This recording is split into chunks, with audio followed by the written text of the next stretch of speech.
All right. Hi, everybody. Nice to see you all. We're really excited to be back with another live Q&A for this month. As always, just a reminder that if you have any questions that you want Harry to ask live, just go ahead and put them in the chat and I can pose them to him. And if you have any follow-up questions after he answers your question, you can also uh, tell us all about those as well. All right, let's go ahead and get started.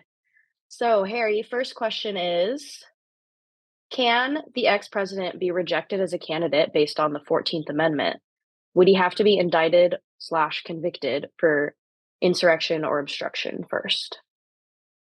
Wow, that's quite a first question. I think this might take the whole 45 minutes. Okay, so it's a great question.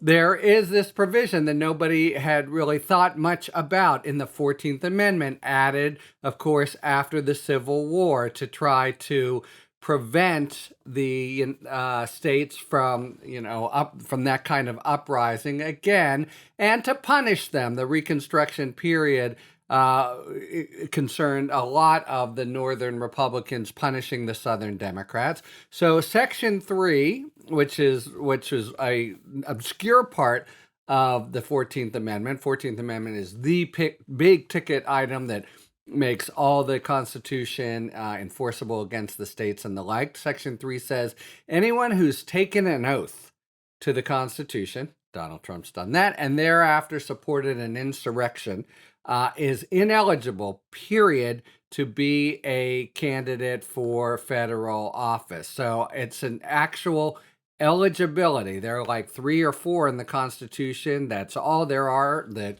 nobody can add to them. So you got to be 35, you got to have been born in the U.S., and you have to have not violated Section 3. Now that just sets up the listener's question, because how do you actually execute it? In the time after the Civil War, there was a lot of effort to do it against the Democrats, and then there was basically a kind of amnesty and a truce between the Northern Republicans, Southern Democrats, and they just stopped using it, but it's still in the Constitution. And it was used, people don't know this episode very much, but it was used in about 100 years ago against a socialist member of Congress, and that he was excluded under the 14th Amendment after winning. How did that happen? Congress voted it. So, what are the ways in which possibly the amendment could be executed? Potentially, Congress could pass a piece of legislation. Good luck with that, of course, because of the Republican House now, but that's one possible way. Another way is a court could simply find it. Let me go the second way, which is Trump could be, or someone could be convicted in a court of law of insurrection, and then I think it would follow pretty much automatically. And the third way, if you have somebody in your state running for president and they're 34, any old regular voter can bring a lawsuit saying this person is ineligible and they should be off the ballot. Now, a few people have tried to do just that, not with Trump, but with other members like Madison Cawthorn, uh, who they say, engaged in an insurrection. And the short answer to it is courts have been nervous about executing pulling the trigger on finding that there's an insurrection. In theory, just like they can find someone's actually 34 and knock them off the ballot, they should be able to find someone's been involved in an insurrection, but they've all shied away. So as a practical matter, I think there are going to be two ways. One, a resolution by Congress. Can't see that happening with Trump as long as one house is controlled by Republicans, or two, a charge and conviction in a court of law. And even then, there would need to be some motion to follow, but it would be pretty straightforward if he'd actually been convicted. And again, so the actual penalty would be you may never again, you are ineligible to run for federal office. Okay, very rich, interesting, uncertain legal question, and a great question by you guys. There will continue to be sort of agitation along these lines to try to use Section 3 of the 14th Amendment. Yeah, definitely a lot of questions after that announcement. Next I'm question I is, but please invite, if it's so complicated, if the questioner had a follow-up, yeah, I wanted to get it all in, but not too much. yeah. So Next one is, why haven't oh, wow, it's exactly the same question. really? The Okay. next submitted question literally starts with, "Why hasn't Congress used the 14th So I Amendment?" guess one person gets a mug and one gets a tote. How's that going to Yeah. work, Elena? That all Yeah, right, I that's your know. job. I'll have to Okay. make some decisions. Um, All right. so next question after These are the that tough is, calls. Yeah. yeah, sovereign immunity only delays action until the person is no longer in office. Autocrats are often in office for life. Could this be argued to assert sovereign immunity cannot apply to autocrats? If not, would this be a case of justice delayed to the point of justice denied? Wow. So the short answer is yes, but if we are in an autocracy, where, as in Russia, where the president just is in for life, the Constitution's out the window, right? And there's actually a constitutional requirement that you can only serve 2 terms. So at that point, somebody has made a total has shredded the Constitution, and that would kind of be the least of our problems. What it is true that under the opinion of the Department of Justice, not endorsed by a court of law ever, you cannot indict a sitting president, and that was that came up in the Mueller probe, and it's interesting because how are you ever going to test it? Because the Department of Justice would be the one to bring the case. But if somebody's just in there forever, we are in Venezuela or Hungary and or not the United States of America, so all bets are off. Still puzzling over how the Supreme Court can eliminate a section of law passed by Congress. Section 5 of the Voting Rights Act, dot, dot, dot, How please how explain. how it can invalidate? Did it was what was the Yeah. how it Yeah, can they're invalidate? asking about, kind of what happened with Section 5 of the Voting Rights Act and how the Yeah, Supreme Court could kind of overrule that. yeah. So the first sentence, it's straightforward how they can invalidate an act of Congress. That's starting from Marbury versus Madison. They find that it's inconsistent with the Constitution. But I think that doesn't cover your very, very trenchant question about what do they do with Section 5. So for other people, Section 5 is passed in the 60s. And here's an important of the Voting Rights Act. Here's another the clause other than the back to the 14th Amendment. No state shall deny equal protection, etc.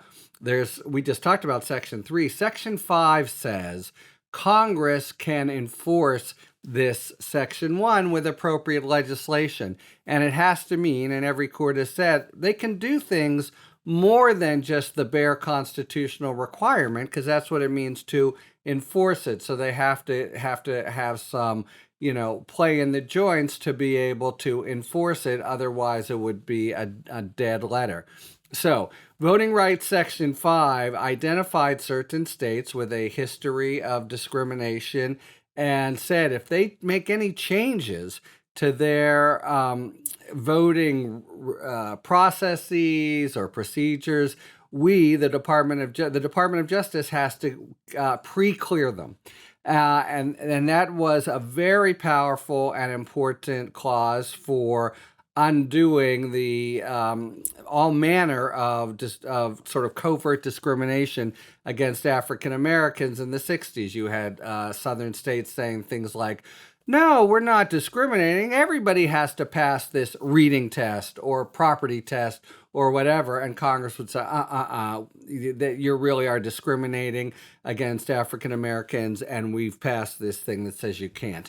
Now, every Congress has renewed it. It went for a certain amount of time, and Congress renewed it and renewed it and renewed it. And now come the Supreme Court, and how did they strike it down? It's a little bit perplexing what they said, and this was Chief Justice Roberts, is it's just been long enough.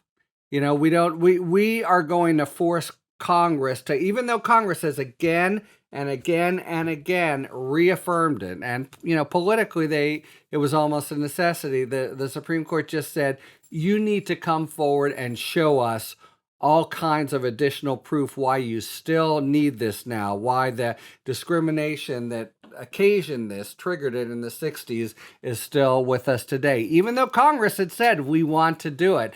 And it was one thing for Congress to sort of automatically pass and reauthorize that section, and another one for them to have a whole big fact finding that everybody would agree to. That wouldn't happen. So in effect, it defeated it because the court said, we don't see the predicate anymore.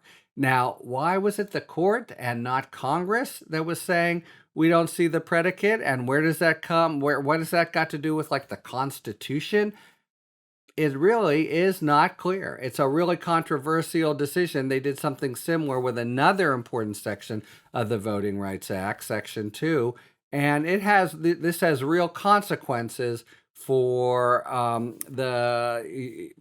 for potentially who wins on the ground in some of the southern states. So, general way they can do it is say the Constitution is inconsistent with this law, goodbye law. How they did it here, kind of by fiat, kind of by saying, we're not striking it down, but Congress has to really make some extra showing based on what? Nothing. And they didn't make the showing, and that's why Section 5 of the vote is not in the law today. Great. All right, next one is the naming of the special counsel for a dual purpose of indicting members of Congress that were involved in the January 6th insurrection? Is that part of the special counsel's charge, did you say? Or I'm sorry, say it I again, think Coletta? so, yeah. Yeah. No. Is Because it's ongoing investigations. We don't believe that there are any ongoing investigations against members of Congress. There are many, Hawley, Jordan, McCarthy, who really seem to be involved, but it doesn't look as if the investigation has spread to them. And Smith is specifically charged with overseeing the pending investigations that involve Trump, basically, and that's the Mar-a-Lago and not every single bit, but most of January 6th, and that's it. That doesn't, they could before it's all done be moving against members of Congress, but so far they haven't, and that means now if one caveat, if in doing his job he comes across evidence of a crime, does Smith, he can pursue that crime. That's part of his actual kind of mission statement and marching orders from under the special counsel regulation. But that he's brought in the first instance just to, which is enough, just the Trump stuff.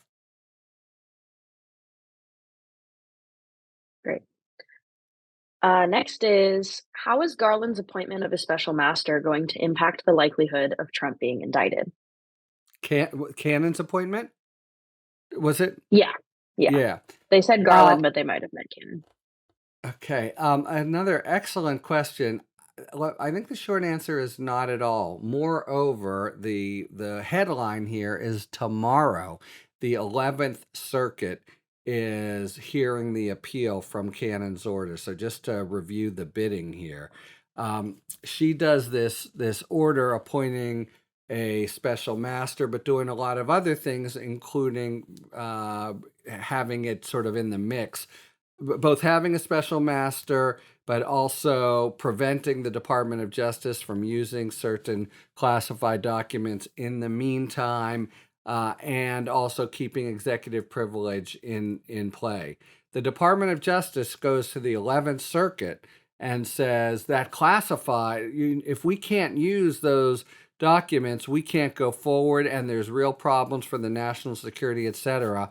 And the 11th Circuit agrees and grants a stay. So that part of the order fell away already, and the department could use those documents. But at the same time, they moved to appeal the entire kit and caboodle, the entire Cannon order. They didn't ask for a stay for all of it. So while the appeal is pending, the Deary review still goes on, and the Department of Justice still gets to use the documents marked classified. But they have moved the 11th Circuit to just reverse her and the papers in response by Trump are doggerel, or they really don't give a very good argument. And this is not a situation where you would have a special master normally, but some of the things she's done are really kind of extraordinary and off base. So tomorrow they have the argument, and if the 11th Circuit says you were wrong, Cannon, I think the whole thing goes away. Deary, everything, it just gets blown out of the water. It never happened. Now, let's say that doesn't happen, and she still, has the boot on the neck, as it were. Even so, I don't think it affects the ability to bring any sort of indictment. Now that it may affect the ability to use, let's say in this crazy scenario that world that she's created, she finds these documents that Trump has taken, or he has some executive privilege claim. It'd be totally nuts, bizarre. How can you have an executive privilege claim against the executive?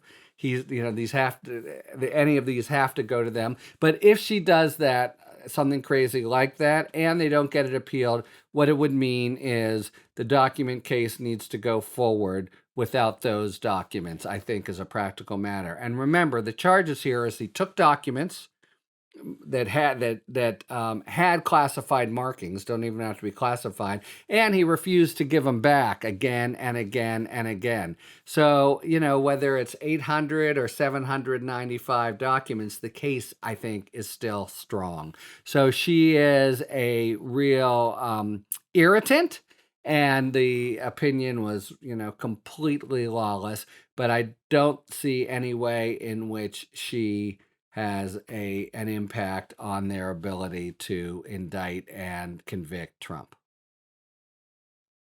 Yeah. Next is it's inevitable that he'll be charged. So if Trump is given a custodial sentence, how exactly does that work, given he has a lifetime of Secret Service protection?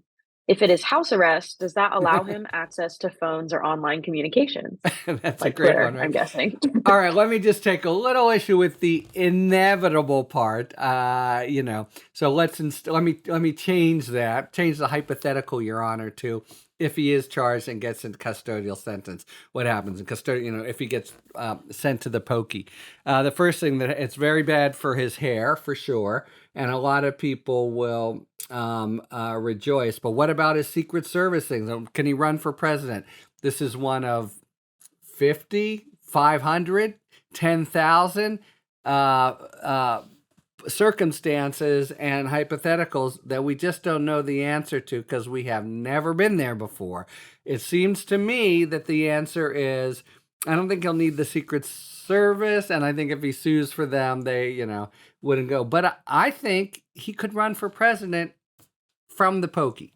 There's no, it's sort of up to, now if he's then elected, does the sentence get dissolved, or does he have to govern? All kinds of things like that, which are crazy law school hypotheticals of the sort that Kalena would have to wrestle with, are real facts on the ground, thanks to this most bizarre and vicious of all presidents. So it's completely, untrod ground and anyone's guess. But so my guess is how they would resolve at least the things you mentioned. Secret Service, no, I think they would find he's got enough. Although you got it, that jail will certainly have. I mean, imagine he would be, if something happened to him in jail, the protection would have to be very, very, very, very strong. He probably has. There's a couple like small units in the federal prison system. I've toured some of them where basically prisoners who just wouldn't be safe on their own. They're actually really nice, relatively speaking, have their own little like suites with their own bathroom and shower and whatever. Presumably he gets one of those, not because he's, in order to keep for his security, but all the other stuff. Can he run and can he govern? You just have to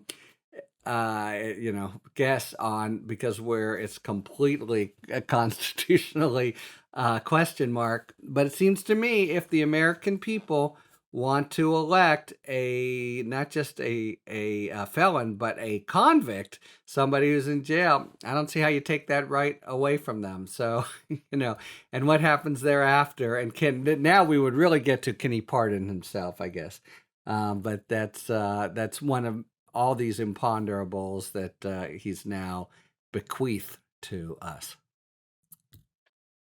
Yeah, unfortunately, I haven't covered presidency from jail in any of my Right. doctrinals yet, so I can't Yeah. answer that either. Yeah. Next one is, I would like to understand the differences between the special counsel assigned by Merrick Garland and those assigned before that had a slightly different name. How will this process be accomplished in the future?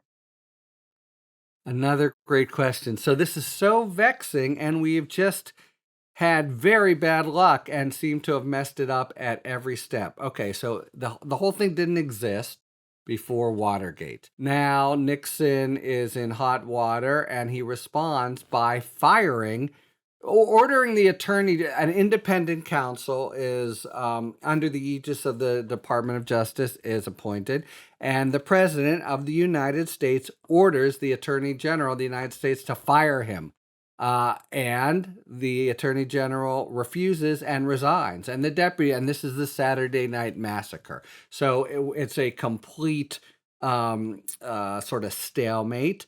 They appoint someone else, and Nixon is basically, for political reasons, required to capitulate from Archibald Cox to Leon Jaworski. But Congress, after the whole mess, after the dust settles, says we need some, formal legal way to handle this. And the first thing they did was set up an independent counsel. That's the name you're thinking of, that is not special counsel. And what that meant is it was a person who functioned outside of any control of the Department of Justice, sort of a one person Department of Justice for one case. And that's the famous case of Morrison versus Olson, where 8 members of the Supreme Court said, that's okay. It's, because we need it, etc. And Justice Scalia, in a very forceful and many people think kind of prescient dissent, said, it's a disaster because, first, it's unconstitutional because this guy who's just out there is exercising executive power. And the Constitution says the executive power, all of it, shall be exercised by the President of the United States. So how can you have this guy? But then in addition, he went on and said, look, you got a guy like this, it's not like a normal Department of Justice where you exercise discretion, you have the whole run of cases, and you're able to say, we don't bring these ones, we bring this. If you got one case, you're gunning for the guy. It seems almost inevitable, and a lot of practical things like that. And even though it was 8-1, many people saw him as prescient, but it was 8-1, and that was upheld. What happens next? Clinton gets investigated by an independent counsel, someone who Janet Reno can't control and Clinton can't control, and we get the recently deceased, actually, Judge Starr to become the independent counsel who no one can stop. And that's the regime that was upheld, but I think most people think it was kind of a disaster because, he was brought in for Whitewater with Starr, and then the Monica Lewinsky stuff happened. And really, impeachment and crimes about that, it seems pretty picayune, but he was an independent counsel. He was able to take charge of that case. The impeachment, everything happened. And moreover, 7 more independent counsels happened by the end of the Clinton administration. Like every cabinet official was having an independent counsel. So at that point, Congress saw, at least as a policy matter, that Scalia was right, that this was really a bad situation. So we're going to do something different. They let the independent counsel statute lapse, and it was no longer law. This is 1999. So what happens then? Because you got to have some mechanism if you're investigating the president. Well, the Department of Justice passed regulations within the Department of Justice to appoint a so-called special counsel. And that counsel exercised, independent judgment but in order to keep it, constitutional, subject to the overruling by the attorney general. Uh-oh, what happened then? Mueller happened. We had somebody come forward who really, seemed to construct a very strong case against a sitting president, but the attorney general kind of scuttled it, right? He Bill Barr came forward and kind of twisted it. So, like, in a way, everything's been backwards and has gone poorly for us in this very important situation. You had Nixon with no protection. Then you get independence, but Starr, I think many people think abuses it. Then you have semi-independence, but subject to the AG control, and the AG scuttles it. All right, we are still under that same regime. So the difference between a special counsel, which Jack Smith is, and an independent counsel is basically a special counsel is subject to the ultimate control of the attorney general, who makes the final decisions, and can overrule them, and is a creature of regulations within the Department of Justice. So that's who Jack Smith is. And Jack Smith now has been charged by Merrick Garland. Exercise independent judgment. I don't want to hear it. You call it straight, etc. That's what the regs say. But then you come to me, you give me you lay it out, and I have to make the final decision. Now, a lot of people might say, well, okay, if he comes to him having decided, having recommended to indict, that really has a lot of momentum for the indictment, and maybe that's why,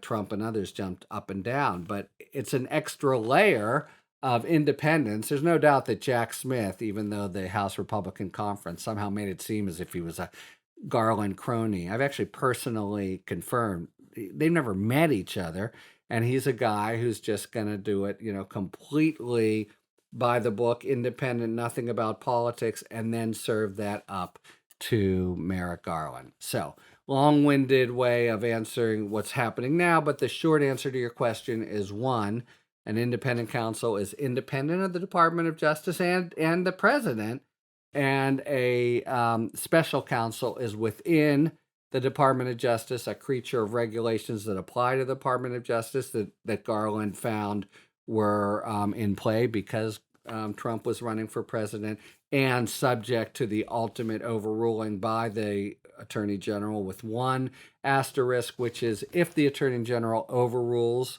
a special counsel recommendation, he or she is required to report that fact to Congress. Yeah, great. Um, Next up, if Trump is indicted in Georgia and by the Department of Justice, which prosecution would take place first? There's a really good one.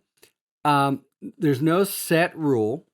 There are, and it's usually kind of done by jockeying and diplomacy, and usually the DOJ wins. They would here, I think, because as I see it, it feels to me pretty likely that the DOJ is going to go and indict, but very likely that Fulton County will. However, as soon as she does, the Fawn Willis in Fulton County, it's a tricky constitutional situation. Take a step back and think about it for a moment. A sitting DA who brings charges against a former president. Is that okay? So does that mean, as soon as Biden's term is ended, some cowboy in, Oklahoma can just indict him? And moreover, for any lawyers on, we have this whole state court, federal court issue. And I think it's likely that Trump, if he's indicted there, that would be, of course, in state court. This gets a little head spinning, but I think he could actually take the case and bring it to federal court, a state charge under Georgia law, but in federal court. So I believe that it's likely that even if she pulls the trigger first, it will be a good while, and maybe won't even happen until a jury is sworn in and the case actually begins. Whereas the Mar-a-Lago case, if it's indicted even a little bit after, I think it's a much more orthodox conventional prosecution and it will proceed. He'll have motions and everything, and that could take easily a year.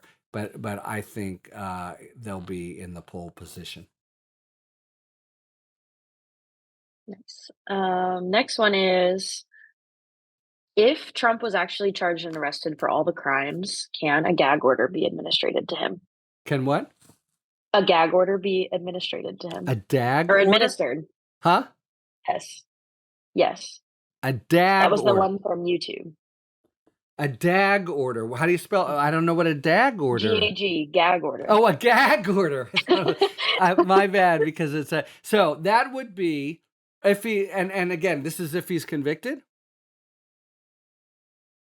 Yes. Okay. Probably not. Even a convict has First Amendment rights. Now, what could happen, and happens in trials a lot, if during the trial he's just a total jackass and he gets up all the time and starts making speeches and acts contemptuously to the court can gag him while he's in court based on the court's inherent authority and the court's constitutional prerogative to control the court. But if he were convicted of everything, the it would still be, I think, a violation of his remaining rights to tell him, "Here's your punishment."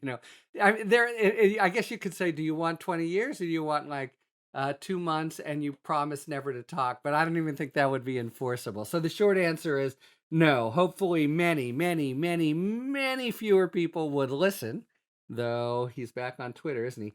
But I don't see that as I don't see it in the country's future of not having Donald Trump to listen to. I find it in our future maybe to be able to tune him out. Yeah. Um, Next one is, I wanted a better understanding of the federal action that was initiated by Trump in Florida regarding the civil litigation by the New York Attorney General. Not sure what the federal issue is here and how the lawsuit impacts or attempts to impact the actions taken by Attorney General James. Yeah, no, it's a good one. So it's simply an action to quash the subpoena.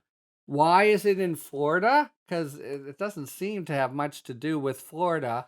But, he can say that the documents are there or were there. I mean, or, he can't admit that there are more documents there. So, in other words, it's possible that a court would find we're the wrong court for this venue. It would be the legal term, and say, go to New York or even DC, where the archives, would now have the documents. But why can he bring it in federal court at all? Because he's saying that and it's weird because this has been his kind of strategy from the start, and it's been a very effective one, and others have done it too, like Mark Meadows. Instead of waiting to get sued and defend, they just bring a freestanding case asking, in this case, for a declaratory judgment. And why federal court? Because he's saying the subpoena, it's not a very strong argument, I think, but it's a federal argument, violates his First Amendment rights, so violates his constitutional rights. So that gives the so-called federal question jurisdiction. Do we know what that is, Miss Tano? Oh, over so that enables him to bring it in federal court. But you have this whole sort of built-in conflict, and when there are other courts like state and federal, you have different rules for abstaining, you might have heard, or you go first, etc. But this has been kind of the Wild West, and it's been to their advantage. Mark Meadows pulled this maneuver, and all the way through, including now, the January 6th committee has been hands off, saying we can't do anything because there's the litigation that he initiated. So, the basic reason he can is to vindicate federal constitutional rights. In why Southern District of Florida? Well, he loves the Southern District of Florida. Maybe he would even get Eileen Cannon. So still a little bit unclear, and people have looked at this. Did he actually file not just in the Southern District of Florida, but in a particular courthouse that kind of pre-wired it to get canon, the way back when, or did he just get lucky as among the Southern District of Florida judges? It's actually a little bit unclear, but you can be certain that Southern District of Florida is a place he'd rather be than the District of Columbia. Which, by the way, is going to be a big question in the Mar-a-Lago case. Where would they, DOJ bring the charges? Yeah. Can I follow up on that? Is that the case that went to Judge Middlebrook? Because that's the federal case I was talking about. Middlebrook, yes. Okay. So Hi. that's when they went to Middlebrook. Okay, thank you very Yeah. much. Yeah. Yeah. Just a couple more. What do you believe I'm good all were night. I love doing this stuff. Yeah. what do you believe were the most important wins and losses of the election, and why? If you had to pick, I'm guessing they mean if you had to pick maybe the most important win and the most important loss, and why?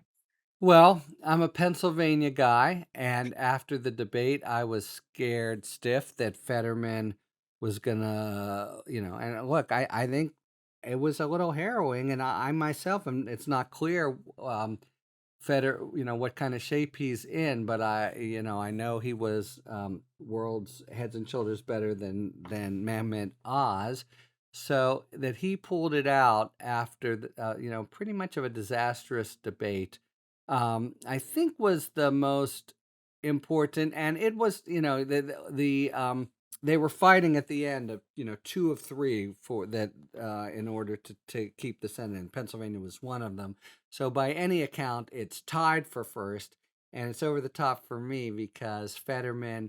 I come from Pittsburgh, and my my dad comes from this sort of mill town outside Pittsburgh. Any Pennsylvanians here who have heard of Braddock? It's a former sort of melting pot town that then became kind of a ghetto, that then became just a really completely desolate place. And John Fetterman started his political career by going to Braddock to become the mayor there, and did a lot of stuff. So I've been really interested in him for a long time. And he strikes me as, a Democrat who can actually win Trump votes. And, you're really looking for those who can, just as you're looking for, maybe some people are looking for the Liz Cheneys of the world. Fetterman seems like, wow. And I think he was. That's how he won in Pennsylvania. So he would be my first. And the worst loss, I can't help it. It was razor thin that Laura Boebert was, looking like she was going to go down. And it just would have been, I don't know how big a force she actually is in Congress, but she's such an irritant and so incredibly un-American, unpatriotic, and condescending. That would have been a nice one to go forward. The runner-up for Fetterman, of course, would be Lake in Arizona. That would have been a bad. That was a really important. I think that she lost. Yeah, definitely. And just one last Speaking one. in strictly nonpartisan terms, of course. Of course. Just one last one from Ed, who's on with us live. Oh, great. Hi, Ed. He asked the question about MBS. So, if previously the Biden administration effectively blocked criminal prosecution of MBS, now they're asking the judge to shut down a civil action against it. Does the judge have discretion there? And if not, should Garland's oft repeated assertion, "No man is above the law," be amended to include I'm sorry to tell you that you said that way too fast for me to, which what people used to tell to me. So yeah, again. I'll go slower. Huh? I'll go slower. Yeah. Previously, the Biden administration effectively blocked criminal prosecution of MBS. Now they are asking a judge to shut down civil action against MBS. Does the judge have discretion here? Of course. Does the judge have discretion to say, no, I'm not going to shut it down? Is that the question? Yeah, and if not, should Merrick Garland's oft-repeated assertion, "No man is above the law," be amended to include, except if a claim of sovereign immunity is supported by the administration? Can this be revisited once the CIA determination is released publicly? Now, that's a little unfair. So the short answer is yes, the judge can revisit it. But, when he says no man's above the law, that means the law, and sovereign immunity is part of the law. It's a little, bit of a nutty part of the law the way it's developed, but there's just got to be a big difference between two entities that are or people that are similarly situated. One gets prosecuted, one doesn't, and a sovereign immunity claim. So I have to resist that final um, tendentious appendix. But the short answer is that the court has discretion. You want to do one more, because I feel I didn't satisfy the question that much on that one. Sure. Not what you were expecting, though, huh? Well, I see all kinds of questions in the chat. Yes, I think I got to all of them. Oh, okay. I think. Yes. Okay. Let's see. Well, that's okay then. I think we only have a couple minutes. I Yeah, had the one about Trusty knowing Jack Smith very Yeah, well. go ahead. What What is about that? Jack Smith? He knows Trusty really well. He used to work Oh, together that's in the same right. office. And He how knows often does- who. Yeah. So it's funny. Like everyone else, I've been going to school on Jack Smith. I've been involved in the party a long time. I know most of the big, at least glancingly, players there. I don't know him, but I've been sure talking to a lot of people who do. And what really is coming through, yes, everything that Garland said and all the good things, but the guy is aggressive. And I don't know if that was part of the portfolio that Garland heard, but he really is a hard charger. I actually was glancingly involved on the other side. I signed a brief for a case that he prosecuted successfully that the Supreme Court reversed 9-0. So he's someone whose reputation is taking possibly chances, and we have a general standard that says for anybody you need to think that a conviction is probable. That's just part of the federal prosecution, but also I don't think it is his job. I think it's somebody's job, but I don't think it is his job to factor in what's for the best of the country. And even if you hear a lot of Republicans now, Robert Ray, who succeeded Starr, and others coming out saying the whole thing's a bad idea. I don't agree with them, but the notion is it's a former president. You have to give this subsidiary question of, is this in the best interest of the country? So my sense is that's going to fall to Garland or maybe the White House. He's a guy who's been charged with just sort of going forward, and he is known for being fast and aggressive. That's My nuanced my question inside was, scoop. Yeah. was he used to be in the same office and work closely with Trusty, Trump's lead defense attorney. Yeah. What That's what right. does that mean when they know each other so well? Does that happen Nothing, very yeah. often? Oh, it's very, in small office, that's very normal. So well, that having, but to have a real friendly relationship, it means it means at its best that you can work well together for things you should work well on, like discovery and evidence kind of stipulations and the like. But does it mean that he'll lean even a centimeter toward giving Trump a break? No, definitely not. All right.